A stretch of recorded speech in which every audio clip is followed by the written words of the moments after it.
had stage 4 cancer in 2009, a blood cancer. My family wasn't given any hope for my survival. And I guess for 4 months I was suffering. I went to several doctors.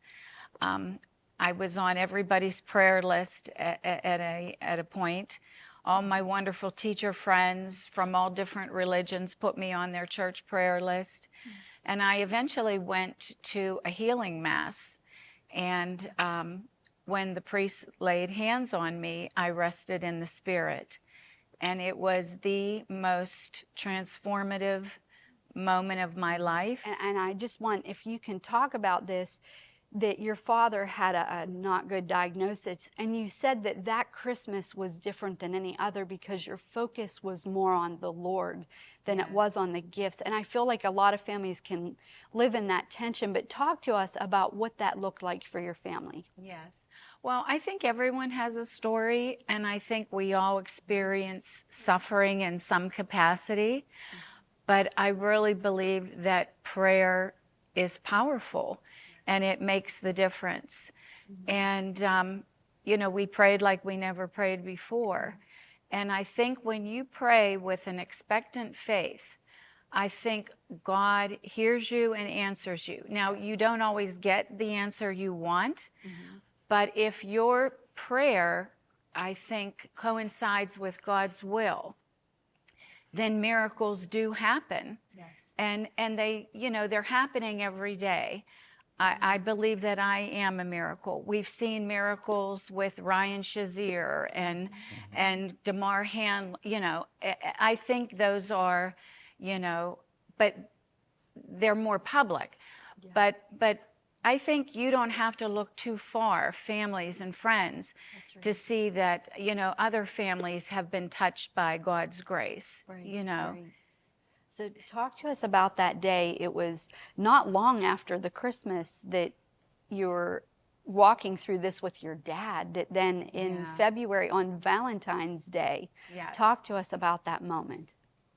Well, when I was diagnosed, I had been sick for several months. I had gone to various doctors and everybody kept saying, "You're fine." You know, it was very hard to diagnose non-Hodgkin's lymphoma, but eventually they did on Valentine's Day. And it just, you know, when they came in and told me, my husband had taken me to the emergency room at UPMC, McKeesport Hospital, and the doctor said, "I'm sorry, you have cancer." And I went like black. I just kind of couldn't process that. I went through, I guess, my first chemotherapy. I lost all my hair. I was extremely sick. My family wasn't given any hope for my survival. And I went to a Catholic healing mass. And when the priest laid hands on my head, I rested in the Spirit. The priest was blessed with the gift of healing at Medjugorje, where the Blessed Mother had appeared since 1981 to the children.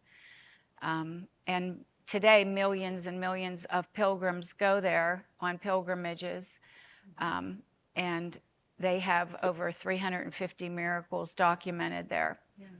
Anyway, when I rested in the Spirit, it was just, it's almost impossible to describe. The priest laid hands on my head and said some prayers, and at first I heard him in English, and then I heard him, I thought, is he speaking Latin? And then it was like, wait a minute, it's gibberish, and then it dawned on me, he's speaking in tongues. The next thing I knew, I had my eyes closed, and I started like floating. I felt like floating down, like I was on a cloud, and I just felt the warm, loving embrace of the Holy Spirit, of God. And I saw bright lights, and I felt the warmth, and I felt God's love, physically, spiritually, in every way. It was euphoric. It was ethereal.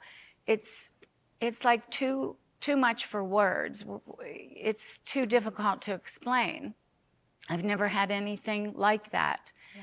I rested in the Spirit for some time until my husband was there, and there were 2 catchers there, and they were shaking me to get me up, to wake me up.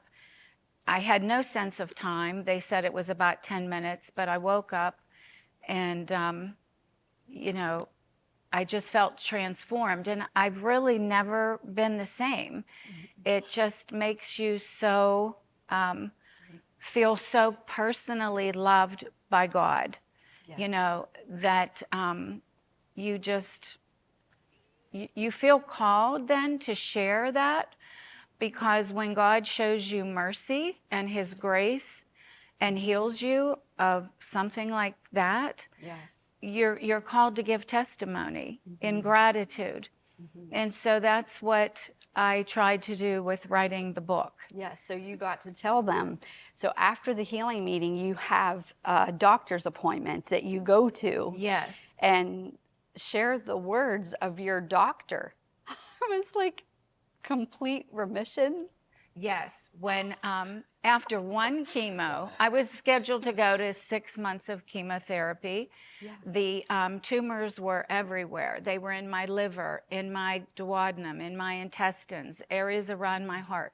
They were quite large, and there were many. And so after I had the first chemo, it was right before the second chemo, I was well enough to attend the healing mass. And then a week later, they wanted to put the CT scan up to see if my cancer was even responding to the treatment, if it was shrinking, you know. And so the nurses, my sister Sheila, who's a nurse, said, you know, now don't get your hopes up. You know, they might have to try a different cocktail of chemotherapy. And I'm like, okay. So when the Dr. Kane, my oncologist, put up my CT scan results on the computer, he called us over and he said, complete remission. It's a miracle if I've ever seen one. Yeah. And it was a miracle. Every single tumor was gone. There was nothing there. So I said to the doctor, does that mean I don't have to go for, you know, four more months of chemo? And he said, no, just in case there's a microscopic cell, we're going to make you go through the whole regimen. I had already lost my hair and, you know, was very sick. And what I didn't know was each subsequent chemo would make me sicker because chemo's cumulative. It did, but after 6 months, I was well. I was healed. That was in 2009, and here we are. So Yes. you had an amazing experience, and some people call it being slain in the spirit or going down under the Right. power. You had this amazing experience with God, and then this amazing result. What did that do for you in your relationship to God? How did that make you relate to God differently? Yeah. Well, I feel closer to God. I feel like we are connected. Like I feel more of a spiritual being than, you know, physical kind of at times. I know I can turn to Him for anything now. I know He hears my prayers. I know He loves me. I felt His love. He loves every one of us, and He doesn't have favorites.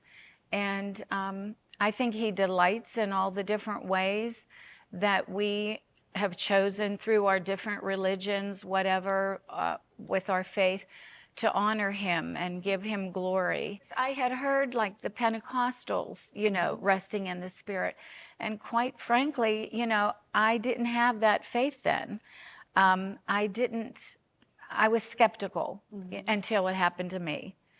And it's for real. You know, God is real, and He's still here with us, and He's still answering prayers.